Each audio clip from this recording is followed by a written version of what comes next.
Assalamualaikum warahmatullahi wabarakatuh. Bismillahirrahmanirrahim. Tabarakalladzi nazzalal furqan ala abdihi liyakuna lil alamina nazira. Allahumma shalli wa sallim ala sayyidina wa maulana Muhammadin wa ala alihi wa sahbihi wa barik wa sallim. Rabbi shrah li sadri wa yassir li amri wahlul 'uqdatam min lisani yafqahu qawli, amma ba'd. Alhamdulillah, kita berjumpa lagi dengan Tahta Channel yang membahas tentang debat lintas agama, pengajian kitab mulai dari Al-Quran, tafsir, hadis, fikih, tasawuf, dan yang lain-lainnya. Juga ada tausiah, dilanjutkan dengan tanya jawab seputar Islam, dan yang terakhir adalah video reaksi. Untuk hari ini saya akan mereaksi atau meluruskan channel-channel yang memelintir Al-Quran. Di antaranya saya akan mereaksi kontennya Effendi Usman, ya. Nanti dia membela KC, ya. Katanya KC itu tidak menistakan agama, ya, tentang pelintiran ayat-ayat terhadap Al-Quran. Padahal jelas memang KC itu memang jelas-jelas menghina, ya, merubah Al-Quran. Nah, termasuk Effendi Usman ini gak ngerti apa-apa tentang Al-Quran gitu ya. Nah, untuk lebih lanjutnya biar jelas, ya, mari kita simak, nanti akan saya luruskan. Satu hal yang sangat penting menurut saya, di mana di sidang saudara kita Bapak Muhammad Kece, kita jadi tahu iman tetangga kita.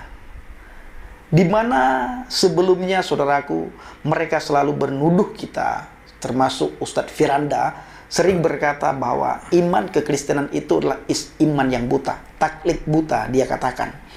Nah, padahal apa yang terjadi di lapangan?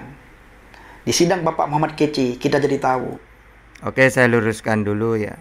Jadi, kalau Ustadz Firanda mengatakan bahwa iman Kristen itu adalah taklid buta, ya memang jelas.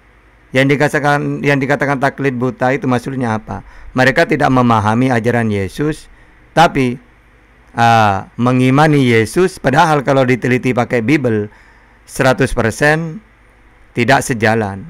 Mulai dari ajaran tauhid, mereka Trinitas, mulai Tuhan itu di samawi, di langit, tidak pernah menjelma, dikatakan menjelma seperti dewa-dewa. Ini kan iman buta namanya, ya. Iman yang tidak buta itu seperti Islam, bukan iman buta. Misalnya dalam Al-Quran, Qul huwallahu ahad, Allah itu esa, ya kami mengesakan Allah, tidak menyekutukan Allah. Nabi Muhammad utusan, ya kami imani sebagai utusan. Dia seorang nabi, penyampai firman. Dan Nabi Muhammad hanyalah utusannya Allah untuk seluruh dunia. Nah, kami imani itu sesuai dengan dalil. Nah, kalau Kristen kan tidak memang, ya. Yesus mengenalkan Tuhan Allah yang esa, mereka mentuhankan Yesus. Berarti mereka itu mentuhankan utusannya Allah yang Allah utus untuk Israel. Berarti kan iman buta. Sayangnya Bapak Effendi Usman ini tidak berani debat gitu, ya. Andaikan dia berani kan enak. Biar kita luruskan, ya, ajaran kita, ajarkan ajaran Yesus yang sebenarnya, baik pakai Al-Quran atau pakai Bible. Tapi sayangnya orang-orang kayak gini kan tidak mungkin berani debat gitu, ya. Andaikan berani kan enak banget gitu, ya. Tinggal kita jelaskan, luruskan, ini loh ajaran Yesus yang sebenarnya gitu, ya. Oke. Nah, kita lanjut dulu. Iman mereka, sebagian saudara-saudara kita yang menjadi saksi di persidangan Bapak Muhammad Kece, iman yang buta. Hanya sekedar beriman, hanya sekedar baca, tapi tidak tahu. Mereka keberatan ketika Bapak Muhammad Kece mengatakan kalau Nabi Muhammad yang diimani oleh saudara kita umat Islam dikerumuni oleh jin. Dan mereka tidak tahu kalau itu ada ayatnya. Di mana tertulis dalam surat Al-Jin ayat 19. Di situ dikatakan, artinya, dan bahwasanya tatkala hamba Allah dalam kurung Muhammad berdiri menyembahnya, artinya mengerjakan ibadah dalam kurung, hampir saja jin-jin itu berdesakan mengerumuninya. Nah, ini yang dipelintir oleh KC. Padahal kan di sini kan gini, semua manusia atau jin itu ciptaannya Allah. Makanya mereka itu kena taklif, kena perintah untuk menyembah Allah. Makanya bukan hanya manusia yang diperintah untuk menyembah Allah, walaupun jin juga gitu. Makanya jin itu ada yang kafir, maksudnya tidak beriman. Ada yang muslim, maksudnya beriman kepada Allah. Nah, di sini membahas tentang jin yang mereka itu beriman. Makanya di sini gini, dan sesungguhnya ketika hamba Allah Nabi Muhammad berdiri menyembah Allah, melaksanakan sholat, jin-jin itu berdesakan mengerumuninya. Maksudnya apa? Para jin itu juga ingin mendengarkan Al-Quran, ya, mendengarkan bahwa Rasulullah itu benar seorang nabi gitu loh, sehingga dia beriman, ya. Nah, tapi makanya di sini itu dikatakan, ya, yaitu sebagian di antara mereka menindih sebagian yang lainnya, ya. Terus karena keinginan mereka yang sangat untuk mendengarkan bacaan Al-Quran. Karena mereka beriman, tentu saja mereka itu ingin mendengarkan Rasulullah membaca Al-Quran gitu loh. Berarti jin yang beriman. Tapi dipelintir oleh KC bahwasannya jadi yang datang kepada Muhammad di gua itu jin. Jadi Islam itu ajaran jin. Ini banyak ayatnya bahwa yang datang ke Gua Hira itu adalah jin, iblis. Buktinya di surat Al-Jin dia dikerumunin gitu. Lalu dikaitkan dengan ketika Rasulullah menyampaikan menerima wahyu pertama kali. Lalu disimpulkan oleh KC bahwa ajaran Islam itu ajaran dari jin, dari iblis. Karena Nabi Muhammad bahkan pernah dikerumuni jin. Padahal di situ jin itu ingin mendengarkan bacaan Al-Quran. Karena mereka juga makhluk. Ada yang beriman, ada yang kafir. Sama seperti Yesus ketika dicobai oleh iblis. Apa kata Yesus? Nyalah iblis, hanya Tuhan Allahmu yang harus kamu sembah. Nah, berarti mereka juga makhluknya Allah, walaupun jin atau iblis. Maka apa? Diperintah untuk mentuhankan Allah. Jin yang kafir tidak akan mendengarkan Al-Quran. Tapi di surat Jin ayat 19 itu, mereka yang beriman lalu berdesak-desakan ingin mendengarkan Al-Quran gitu loh. Terus kalau KC menyampaikan, kata KC adalah ajaran Islam dari jin. Buktinya Nabi Muhammad dikerumuni oleh jin gitu. Beda penyampaiannya, ya. Sehingga tentu saja umat Islam akan tersinggung gitu, ya. Ini jelas tertulis, dan bagi saya ini tidak perlu penafsiran karena jelas sekali tertulis di situ. Nah, kalau saudara membaca di ayat yang lain surat Al-Jin ayat yang ke-6, di situ lain lagi dikatakan artinya, dan bahwasanya ada beberapa orang laki-laki di antara manusia meminta perlindungan kepada beberapa laki-laki di antara jin, maka jin-jin itu menambah bagi mereka dosa dan kesalahan. Saya juga tidak akan mentafsirkan. Nah, oke. Saya yang akan menjelaskan. Jadi ayat jin nomor 6 ini, ayat 6 ini, ya. Di situ maksudnya apa?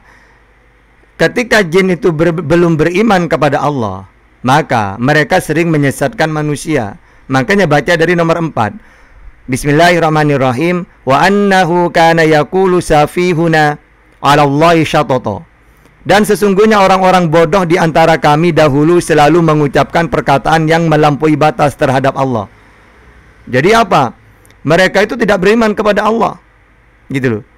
Lalu setelah mereka itu beriman, mereka sadar bahwa dahulunya mereka ini salah, jin-jin yang kafir ini. Makanya di ayat yang 5, wa anna zonanna allan taqulal insu wal jinnu 'ala Allahi kadiba. Jadi di sini wa anna zonanna allan taqulal insu wal jinnu 'ala Allahi kadiba.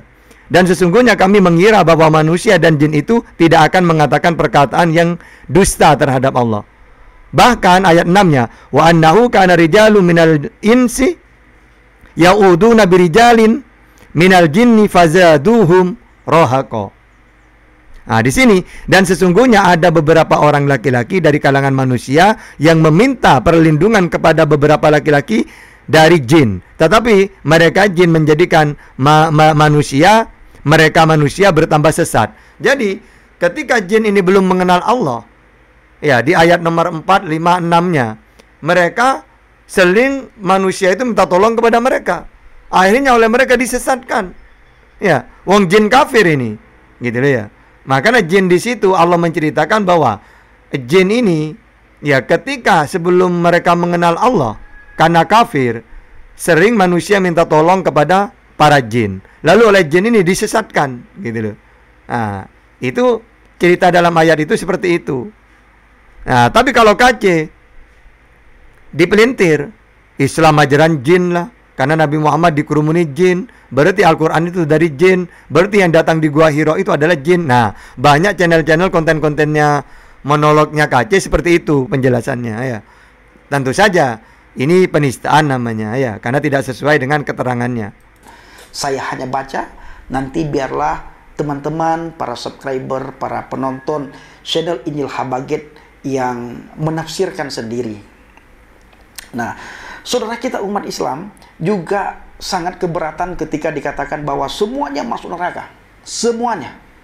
Dimana kita ketahui selama ini, saudaraku, mereka menuduh umat Kristen masuk neraka. Mereka menuduh di luar agama mereka, di luar iman mereka, di luar keyakinan, di luar akidah mereka, itu masuk neraka. Bagaimana kata Al-Quran surat Maryam 19 ayat 71. Di situ dikatakan, wa in minkum illa wariduha kana ala rabbika hataman maqdiyan.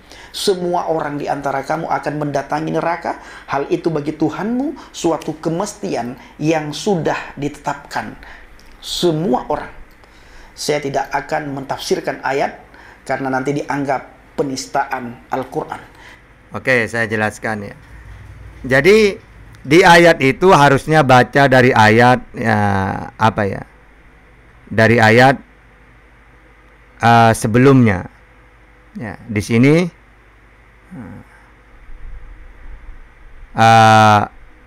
dari ayat 67.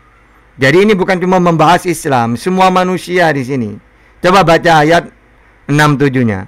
Awala yalkurul insanu anna khalaqnahu min qablu wa lam yaku syai'a. Ya, jadi di sini, dan tidaklah manusia itu memikirkan, semua manusia ini memikirkan bahwa sesungguhnya kami telah menciptakannya dahulu, padahal sebelumnya dia belum berwujud sama sekali. Lalu ayat 68. Fa wa rabbika lanahsyurannahum wasyayatin summa lanuhdirannahum haula jahannama jisiyya. Maka demi Tuhanmu sungguh pasti akan kami kumpulkan mereka. Mereka di sini semuanya, ya, seluruh manusia, ya, bersama setan. Kemudian pasti akan kami datangkan mereka ke sekeliling jahanam dengan berlutut. Nah, ini nanti maksudnya apa? Manusia yang bagaimana? Nanti diceritakan. Summa lananzi'anna min qabli syi'atin ayyuhum asyaddu 'ala rahmani 'itiyya. Kemudian pasti akan kami tarik dari setiap golongan siapa di antara mereka yang sangat durhaka kepada Tuhan yang Maha Pengasih. Nah, di sini intinya semua manusia yang apa? Yang durhaka kepada Allah. Semua manusia yang durhaka. Nah, terus summa lanahnu a'lamu billadzina hum aula biha siliyya. Selanjutnya kami sungguh lebih mengetahui orang yang seharusnya dimasukkan ke dalam neraka. Terus semua orang yang masuk neraka itu orang yang mana? Tadi orang yang durhaka. Nah, maka ketika mereka itu nanti melewati, ya, semua orang ini, ya, nanti baru ketahuan mana yang durhaka, mana yang tidak. Sehingga di ayat 71, wa inna minkum illa wariduha kana ala rabbika hatmam maqdiyya. Nah, disinilah nanti ketahuan mana orang yang durhaka, mana yang tidak. Sehingga mereka harus melewati siratal mustaqim, jembatan yang kecil seperti rambut, dan di bawahnya adalah neraka. Jadi yang bisa melewati jembatan ini, ya masuk surga. Maksudnya melewati di sini, ya Mendatangi di sini maksudnya ada jembatan, mendatangi jembatan itu, yang mana jembatan itu neraka di bawahnya. Nah, sehingga dan tidak ada seorang pun di antara kamu yang tidak mendatanginya. Maksudnya apa? Akan melewatinya di jembatan rambut kecil itu. Ya. Mendatanginya yaitu neraka. Hal itu bagi Tuhanmu adalah suatu ketentuan yang sudah ditetapkan. Jadi nanti di hari kiamat ada Shiratal Mustaqim namanya. Semua orang akan melewati di situ. Maksudnya mendatangi di situ, mendatangi jembatan itu lalu melewatinya. Terus siapa yang selamat? Maka 72-nya, summa nunajjil ladina nattaqau wa nadzaru zalimina fiha jisiya. Kemudian kami akan menyelamatkan orang-orang yang bertakwa dan membiarkan orang-orang yang zalim di dalam neraka dalam keadaan berlutut. Nah, disitulah baru tahu mana orang yang selamat, mana yang tidak. Jadi yang bisa melewati jembatan itu hanya orang yang bertakwa. Apa takwa ya? Takwa itu melaksanakan perintah Allah, menjauhi larangan. Semua umatnya para nabi itu. Siapa dulu yang bertakwa kepada Yesus di zamannya Yesus, mentuhankan Allah dan mengimani Yesus sebagai utusannya Allah, ya mereka bisa lewat karena mereka takwa. Tapi bagi orang yang mentuhankan Yesus, jelas mereka masuk neraka, khalidina fiha, kekal di dalamnya. Karena mereka tidak bertakwa. Takwa itu apa? Melaksanakan perintah Allah. Kalau di zamannya Yesus, melalui Yesus. Di zamannya Musa, melalui Musa. Orang yang kafir kepada Yesus, misalnya Yesus mengaku utusan, kok dituhankan. Atau di zamannya Nabi Muhammad. Nabi Muhammad mengaku utusan, Nabi malah dikatakan Tuhan, dijadikan Tuhan. Ini orang kafir. Walaupun saya umat Islam, kalau mentuhankan Nabi Muhammad, ya kafir saya. Tidak akan melewati jembatan itu, tidak akan bisa, pasti jatuh ke neraka.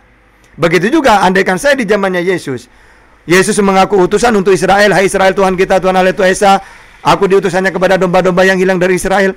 Kok malah saya mentuhankan Yesus? Nah, ini kekal di neraka karena tidak sesuai dengan ajaran Yesus. Ajaran Yesus tauhid, hanya mentuhankan Allah. Makanya Yesus masuk surga. Kenapa? Karena Yesus mentuhankan Allah. Kalau mentuhankan Yesus, ya jelas neraka. Karena berarti orang ini menyesatkan ajaran Yesus kalau mentuhankan Yesus gitu ya. Jadi ayat ini semua manusia mendatangi di situ akan melewati, mendatangi jembatan lalu disuruh lewat. Nah, terus siapa yang bisa lewat? 72-nya yang selamat. Allah hanya menyelamatkan, yang maksudnya yang bisa melewati Shiratal Mustaqim itu adalah orang yang bertakwa 72-nya ya. Gitu. Jadi kalau mau baca ayat ini, baca dari ayat sebelumnya, bahwa ini seluruh manusia akan melewati neraka, akan melewati jembatan, yang mana jembatan ini ada di atasnya neraka. Dan Allah hanya menyelamatkan orang-orang yang bertakwa. Jelas orang kafir tidak mungkin bisa, karena mereka tidak bertakwa ya, gitu.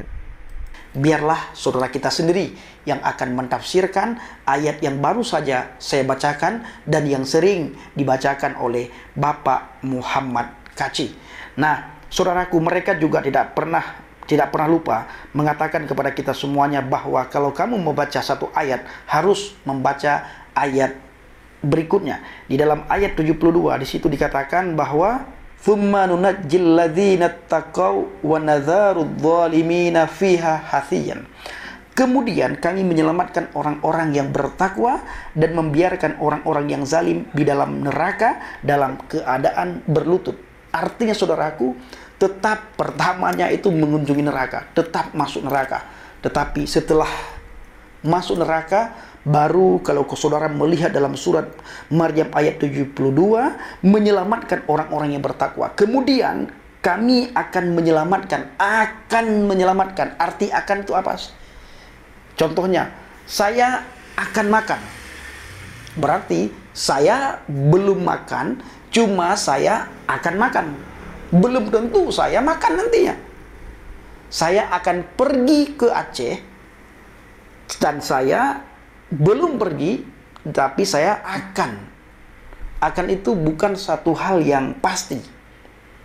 Akan. Sama dengan hendak. Saya hendak makan, tapi saya belum makan. Baru niat makan. Sama dengan akan menyelamatkan, belum diselamatkan. Belum. Ya. Jadi akan menyelamatkan itu ya, maksudnya apa? Ini kan belum melewati. Sehingga Allah hanya akan menyelamatkan orang-orang yang bertakwa saja. Karena di ayat sebelumnya, mereka yang durhaka ya akan diseret ke neraka.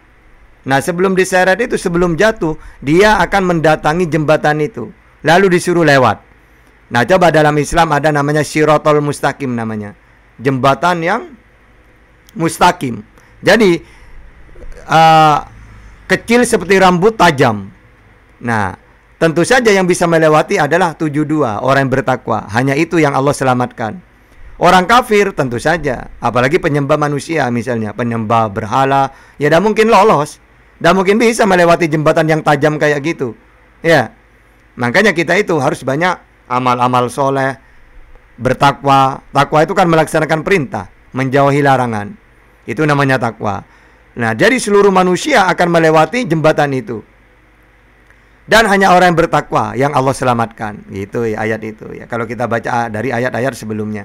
Belum diselamatkan dan belum tentu, kalau saya katakan belum tentu diselamatkan. Kemudian kami akan menyelamatkan orang-orang yang bertakwa dan membiarkan orang-orang yang zalim di dalam neraka dalam keadaan berlutut.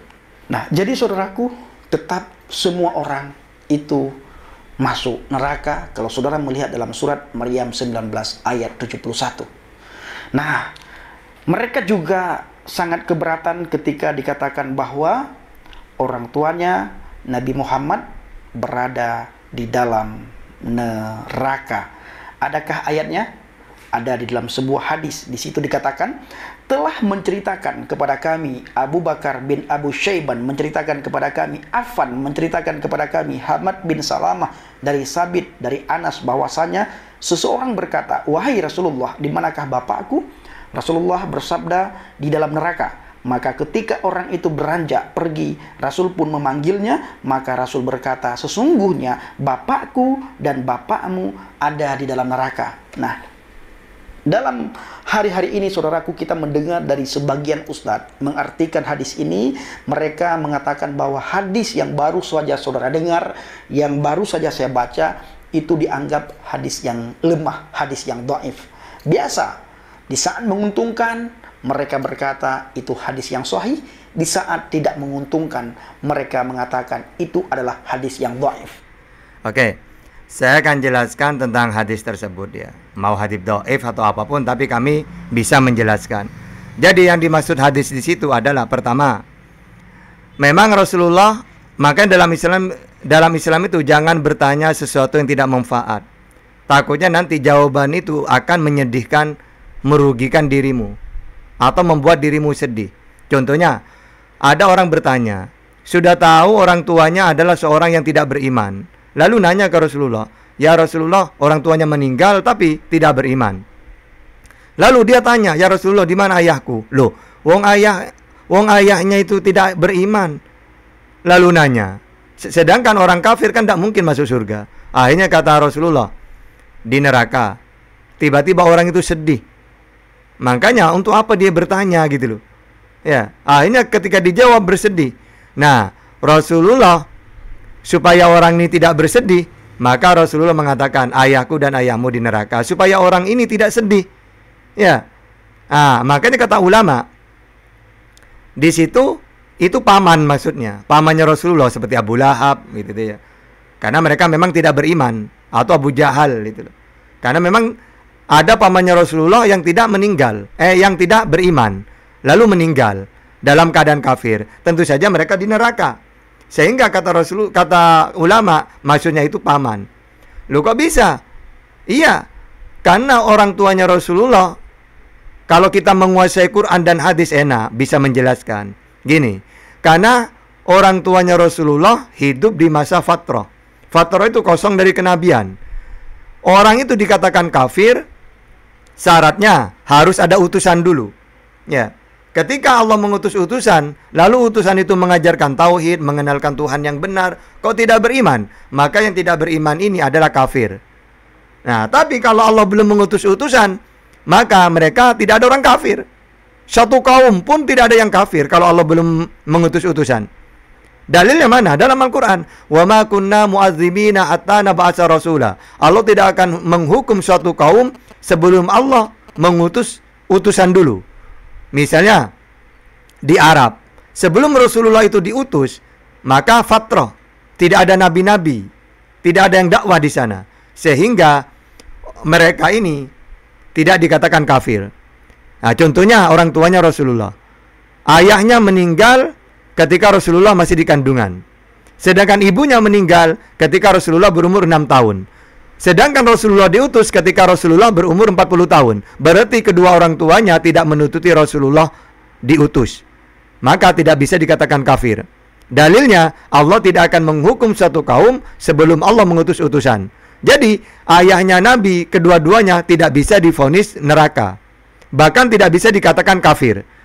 Karena kafir itu adalah tidak beriman kepada Nabi ketika Allah mengutus. Makanya kata ulama,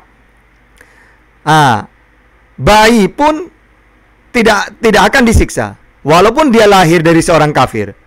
Karena itulah keadilan Allah. Masa mau ditanya, kenapa kamu tidak beriman kepadaku? Wong dia tidak tahu apa-apa.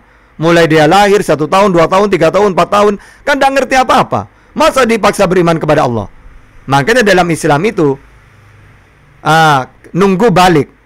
Apa-apa pun dalam Islam balik dulu. Karena kalau sudah balik berarti dia tahu mana yang haram, mana yang tidak, mana yang baik, mana yang tidak. Sehingga kalau dakwah terdengar oleh dirinya, maka dia bisa memilih apakah dia mau beriman atau tidak. Tapi kalau masih anak kecil, apalagi bayi, umur 1 tahun, 2 tahun, mereka bukan ahli neraka. Karena Allah itu adil. Mana mungkin Allah memaksa orang beriman kepada dia, seorang anak yang gak tahu apa-apa. Sama dengan ada suatu kaum, Allah belum mengutus utusan. Masa Allah mengatakan, kenapa kamu tidak beriman kepadaku? Ya gak bisa lah. Pasti nanti secara akal ya, orang akan menjawab, ya Allah, saya tahu dari mana kalau engkau itu Tuhan. Nah, kan lucu kan? Uang Allah belum mengutus utusan, dipaksa beriman. Sehingga kata Allah dalam Al-Quran, Allah, wa ma kunna mu'adzibina hatta nab'atsa rasula, bahwa Allah tidak akan menghukum suatu kaum sebelum Allah mengutus utusan dulu. Nah, sedangkan utusan itu selain Nabi Muhammad diutus untuk satu kaum saja. Yesus untuk Israel, Musa untuk Israel, dan nabi-nabi yang lain untuk kaumnya masing-masing. Sehingga kalau Allah belum mengutus di suatu kaum, di negara manapun, maka Allah tidak akan menyiksa mereka, gitu ya. Mereka itu kalau berbuat baik dia dapat pahala. Kalau mereka membunuh, maka dapat siksaan. Karena manusia diberi hati nurani. Walaupun dia tidak bertuhanan, dia tahu bahwa membunuh itu tidak boleh, memukul sesamanya tidak boleh. Mereka tahu dengan hati nuraninya, walaupun tidak beragama. Makanya orang-orang seperti itu bebas. Syaratnya kalau Allah belum mengutus utusan, gitu ya. Sehingga hadis itu tidak bisa dikatakan orang tuanya Nabi di neraka. Makanya kata ulama itu pamannya. Alasannya apa? Karena saat itu orang tuanya Nabi Muhammad belum ada utusan. Ada di masa Allah belum mengutus utusan untuk mereka. Karena sebelum Nabi Muhammad Allah hanya mengutus untuk kaum-kaum saja, gitu ya. Dhaif artinya lemah, sahih artinya kuat. Nah, begitu juga dalam surah 46 ayat 9 di situ dikatakan, aku tidak tahu apa yang terjadi atas diriku dan dirimu, dan bagaimana mungkin saya dalam kurung Muhammad bercerita entah kamu pergi ke surga atau tidak. Itu dalam surah 46 ayat 9. Lalu kita melihat dalam sebuah hadis 5. Kita melihat dalam hadis 5 nomor 266. Nabi berkata, demi Allah, meskipun saya Nabi Allah, namun saya tidak tahu apa yang Allah lakukan kepadaku. Saudara melihat dalam hadis. Oke. Kita buka dulu ayat surat 46 ya. Karena saya tahu itu bukan masalah menentukan surga dan neraka, tidak. Tapi itu Nabi Muhammad tidak tahu apakah dia diusir gitu. Mari kita buka dulu surat 46 ayat 9. Oke. 46 ayat 9. Jadi gini. Bismillahirrahmanirrahim. Qul ma kuntu bid'am minar rusuli wa ma adri ma yaf'alu bi wala bikum. In attabi'u illa ma yuha ilayya wa ma ana illa nadhirum mubin. Saya jawab dengan tafsirannya dulu langsung. Katakanlah aku bukanlah Rasul yang pertama atau untuk pertama kalinya di antara Rasul-Rasul. Maksudnya, aku bukanlah Rasul yang pertama, karena telah banyak Rasul yang diutus sebelumku. Maka, mengapa kalian mendustakan aku? Dan aku tidak mengetahui apa yang akan diperbuat terhadapku, dan tidak pula terhadap kalian di dunia ini. Apakah aku akan diusir dari negeriku, atau apakah aku akan dibunuh sebagaimana nasib yang telah dialami oleh nabi-nabi sebelumku? Atau ada kalanya kalian melempariku dengan batu, atau barangkali kalian akan tertimpa azab sebagaimana apa yang dialami oleh kaum yang mendustakan sebelum kalian. Tidak lain aku hanyalah mengikuti apa yang diwahyukan kepadaku, yaitu Al-Quran. Dan aku sama sekali belum pernah membuat dari diriku sendiri. Dan aku tidak lain hanyalah seorang pemberi peringatan yang menjelaskan yang jelas peringatannya. Maksudnya gini loh, ini bukan, kalau orang yang nggak tahu, biasanya orang Kristen gini, katakanlah Muhammad, aku bukanlah Rasul yang pertama di antara Rasul-Rasul, dan aku tidak tahu apa yang diperbuat terhadapku. Nah, ini kata orang Kristen, Nabi Muhammad tidak tahu apakah dia ke surga atau ke neraka gitu. Maksudnya gini loh ya, Nabi Muhammad itu bukan satu-satunya utusan. Sebelum dia ada utusan yang lain, seperti Nabi Isa, Yesus, Nabi Zakaria, Musa. Mereka ditolak gitu loh. Dan aku tidak tahu apakah aku diusir seperti Yesus atau aku dibunuh seperti Zakaria. Aku tidak tahu, karena aku ini bukan utusan yang pertama. Sebelum aku ada utusan-utusan yang lain. Mereka diusir, ada yang dibunuh. Nah, aku tidak tahu nasibku. Apakah aku termasuk orang yang diusir oleh kalian, sebagaimana nabi-nabi terdahulu diusir oleh umatnya, atau aku orang yang dibunuh oleh umatnya, oleh umatku, sebagaimana nabi-nabi dahulu, nabi tersebut dibunuh oleh kaumnya seperti Zakaria, atau diusir sebagaimana Nabi Isa, Yesus kan ditolak oleh umatnya. Nah, Nabi Muhammad tidak tahu bagaimana nasibnya dirinya, apakah seperti Yesus yang ingin mereka bunuh, atau seperti Zakaria yang mereka bunuh. Gitu maksudnya ayat ini. Terus hadis, sebab berkata, demi Allah meskipun saya nabi, namun saya tidak tahu apa yang Allah lakukan kepadaku. Maksudnya apa di situ? Ya, maksudnya hadis di sini sama dengan hadis yang kedua. Fatimah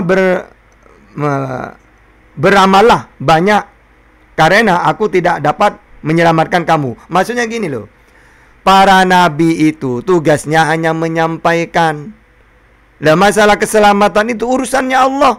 Yang penting para nabi itu cuma memberi jalan ke surga. Misalnya Nabi Muhammad mengatakan, kullu ummati yadkhuluna jannah illa man aba. Semua umatku pasti masuk surga. Gimana caranya? Man ata'ani dakhalal jannah. Syaratnya mereka beriman kepadaku, dakhalal jannah.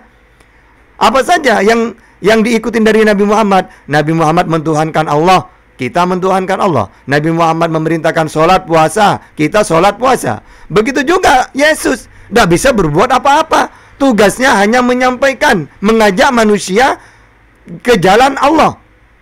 Syaratnya kata Yesus, maka harus ikutin aku. Kalau aku mentuhankan Allah, kamu juga harus mentuhankan Allah. Kalau aku mengaku utusan untuk Israel, kamu imani aku utusan untuk Israel. Jadi Yesus dan Nabi Muhammad hanya menyampaikan. Mereka tidak bisa berbuat apa-apa. Ya, tidak bisa menyelamatkan. Mereka hanya menyampaikan, para nabi itu. Ini loh ya, saya hanya menyampaikan. Selebihnya tergantung kalian. Kalau kalian ingin masuk surga, maka tuhankanlah Allah. Sebagaimana kata Yesus, aku juga mentuhankan Allah. Hai Israel, Tuhan kita, Tuhan Allah itu Esa. Inilah hidup yang kekal. Mereka mengenal Allah atau mentuhankan Allah dan mengenal Yesus sebagai utusan. Nah itu akui. Barang siapa yang beriman kepada Allah sebagai Tuhan di zamannya Yesus dulu, dan beriman kepada Yesus sebagai utusannya Allah untuk Israel, itulah keselamatan. Yesus sendiri bukan menyelamatkan, dia menyampaikan. Segala firman yang kau sampaikan kepadaku telah kusampaikan kepada mereka. Jadi ketika disampaikan, selesai tugasnya Yesus. Masalah keselamatan itu tergantung kepada umatnya. Kalau Israel menerima dia sebagai utusannya Allah untuk mereka dan mentuhankan Allah, ya mereka selamat. Kalau mereka itu tidak beriman kepada Allah, tidak mengakui Yesus sebagai utusan, ya mereka neraka, tidak selamat. Nah kalau Kristen, ya jelas mereka tidak selamat. Karena mereka bukan ajaran Yesus. Ajaran Yesus tauhid. Yesus mentuhankan Allah. Ya. Lalu orang Kristen mentuhankan Yesus. Tentu saja mereka taklid buta. Tidak sesuai dengan ajaran Yesus. Jadi Quran dan hadis itu seperti itu. Para nabi itu hanya menyampaikan. Kalau kita patuh, ya selamat. Ya, tidak ada para nabi, pokoknya saya menyelamatkan kamu. Gak ada seperti itu. Yang ada, aku ini utusannya Allah, penyampai firman. Jadi apa yang aku sampaikan sesuai dengan apa yang difirmankan oleh Allah kepadaku. Sesuai Yohanes 12 ayat 50. Hanya menyampaikan. Keselamatan, ya harus patuh apa yang disampaikan oleh Yesus. Karena apa yang disampaikan oleh Yesus bukan dari dirinya, tapi dari Tuhannya. Yang patuh mentuhankan Allah, selamat. Yang patuh mengimani Yesus sebagai utusan, selamat. Dan tidak ada satu ayat pun dalam Bible, kalau kalian ingin selamat, tuhankanlah aku. Gak ada. Semua para nabi tidak pernah mengatakan kayak gitu. Jadi kalau ada orang mentuhankan para nabi atau mentuhankan utusan, sesat, kekal di neraka selamanya. Gitu ya. Lanjut. Muslim 1/166, di situ dikatakan, wahai Fatimah, beramallah banyak-banyak karena aku tidak dapat menyelamatkan kamu. Ini kata Nabi Muhammad sendiri. Nah iya, benar. Walaupun Yesus misalnya punya anak, terus anaknya tidak beriman, tetap dia tidak bisa menyelamatkan. Karena syaratnya masuk surga itu mentuhankan Allah, mengakui Yesus sebagai utusannya Allah. Itulah keselamatan. Kalau tidak seperti itu, ya tidak selamat. Karena semua para nabi hanya menyampaikan. Walaupun Yesus punya anak misalnya, punya istri, lalu Yesus mengatakan, Tuhan yang benar hanyalah Allah, aku utusannya Allah. Kok anaknya tidak beriman atau istrinya tidak beriman? Ya maka Yesus tidak bisa menyelamatkan. Karena apa yang disampaikan oleh Yesus ditolak oleh istrinya atau oleh anaknya. Begitu juga Nabi Muhammad punya anak namanya Fatimah. Ingat Fatimah, aku tidak bisa menyelamatkanmu. Kapan? Kalau dia tidak taat kepada Allah. Karena Nabi Muhammad bukan menyelamatkan, tapi menyampaikan wahyu Allah. Apa isinya? Mentuhankan Allah, mengimani Nabi Muhammad sebagai utusan. Kalau ada putra-putrinya tidak beriman, tentu saja Nabi Muhammad tidak bisa menyelamatkan. Gitu loh ya. Maksudnya ayat itu seperti itu. Makanya ada para nabi itu, seperti Nabi Nuh. Coba, Nabi Nuh itu ada istrinya dan anaknya tidak beriman, maka Nuh tidak bisa menyelamatkan karena mereka tidak beriman. Begitu juga Yesus. Yesus mengatakan, hai Israel, Tuhan kita Tuhan Allah itu Esa. Malah ada orang Israel Tuhannya Trinitas, melibatkan Yesus, mentuhankan Yesus. Maka orang ini Yesus tidak bisa menyelamatkan karena mereka tidak patuh kepada ucapan Yesus. Atau Yesus mengatakan utusan, malah dituhankan, maka Yesus tidak bisa berbuat apa-apa. Orang ini tidak akan selamat. Karena apa? Karena ucapan Yesus yang isinya tauhid, mereka ingkari, malah Yesus yang dituhankan. Maka orang kayak gini sesat dan neraka. Ya, jadi para nabi tidak bisa menyelamatkan keluarganya kalau keluarganya tidak beriman kepada semua ajaran dia. Dan ajaran dia adalah dari Tuhannya. Yesus juga gitu, ajaranku bukan dari diriku sendiri, tapi dari Allah yang mengutus aku. Gitu ya. Lanjut. Diri kepada putrinya. Dan di hadis yang lain, hadis Al-Bukhari, hadis riwayat Al-Bukhari, ini hadis yang sangat sahih. Rata-rata hadis riwayat Bukhari itu adalah hadis yang sahih, Bapak Ibu. Riwayat Muslim itu juga sahih, tetapi ada juga dikatakan kita mendengar dari teman-teman kita dari seberang bahwa hadis sahih, hadis Bukhari ternyata ada juga yang dhaif. Lagi-lagi kalau itu menguntungkan dibilang sahih, kalau merugikan mereka dibilang dhaif. Hadis yang akan saya bacakan inilah hadis yang sahih, hadis riwayat Al-Bukhari. Di situ dikatakan, janganlah kalian berlebih-lebihan dalam memujiku sebagaimana orang-orang Nasrani telah berlebih-lebihan memuji Isa putra Maryam. Nah, hadis ini adalah menjelaskan kesesatan orang Nasrani. Mereka berlebih-lebihan mentuhankan Yesus, padahal Yesus itu hanya utusannya Allah. Maka ketika ada umatnya Nabi Muhammad mau mengkultuskan, mau berlebih-lebihan, ingin memuji Rasulullah, maka Rasulullah marah. Dia tidak mau umatnya tersesat sebagaimana Nasrani. Nasrani itu kan tahu Yesus ini manusia mempunyai Tuhan, ajaran tauhid. Tiba-tiba orang Nasrani malah mentuhankannya. Itulah kesesatan mereka, karena mentuhankan para nabi atau Yesus, yang mana Yesus diutus oleh Allah untuk Israel saja. Sama seperti orang Syiah zaman dulu. Mereka mentuhankan Sayyidina Ali berlebih-lebihan. Padahal Sayyidina Ali hanya seorang sahabat. Malah mereka mentuhankannya. Coba baca pembagian Syiah itu. Syiah yang sangat ekstrim adalah mentuhankan Sayyidina Ali. Begitu juga ketika Yesus diangkat oleh Allah, maka orang Nasrani berlebih-lebihan mentuhankan manusia Yesus yang Allah utus untuk Israel. Padahal Musa saja tidak pernah dituhankan oleh umatnya. Nabi Muhammad, walaupun dia sempurna, diutus untuk seluruh dunia, umatnya tidak pernah mentuhankannya. Tapi orang Nasrani karena tidak tahu apa-apa, malah dia mentuhankan Yesus, padahal Yesus termasuk nabi yang gagal.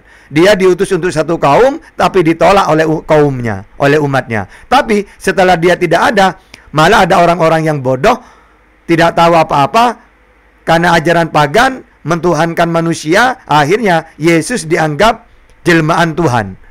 Nah, sehingga hadis ini meluruskan orang-orang Nasrani yang berlebih-lebihan mentuhankan manusia yang Allah utus untuk Israel, gitu.